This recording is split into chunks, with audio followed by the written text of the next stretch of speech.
The children were airlifted early this morning from Guaviare to the military hospital in Bogota, and they've been under constant surveillance since then. The most recent news coming out of the hospital is that they're in good health, but they will probably stay in the hospital for 3 weeks. I mean, remember, they have been in the jungle alone for 40 days. They've lost significant amount of weight, and indeed they're severely dehydrated and been very bitten by insects. So we're looking at 3 weeks hospitalized here in Bogota. The nurses and doctors say that they're not talking very much, but they're ready to start playing with one another. It's kind of incredible that they survived. But of course, these are indigenous children, and the oldest being 13 years old. Well, they have a knowledge. They have a knowledge of the jungle. They do live in this region. But the food, of course, during this period of the year is even more scarce. The high water, it rains for sometimes 16 hours on end. But the military and the indigenous communities who were conducting the search did come across fruit and seeds that were partially bitten by the children, so therefore partially eaten by the children.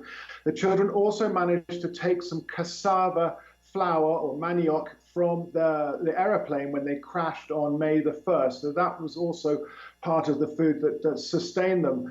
Also, along with that, the military had been throwing aid packages into the jungle from the flights, the search and rescue flights, and it is believed that the children found one of these because this was recovered on Sunday by the military themselves. In terms of how often this happens, well, thankfully, these crashes in the jungle don't seem to happen too often, but at the same time, what we're looking at are two different elements here. Four young children lost in the jungle is a very emotive image. It reads like a film script.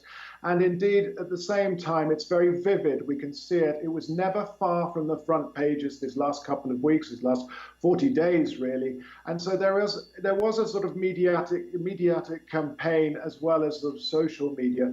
But at the same time, the second element is that the first leftist president of Colombia, President Gustavo Petro, he said very soon after his inauguration directly to the military, "You will now be judged on lives saved, not lives taken." And this really has changed the narrative of the armed forces. Look at how long they were out there. Look at how much time, effort, and presumably budget was spent looking for these children in what is a major and incredible humanitarian operation.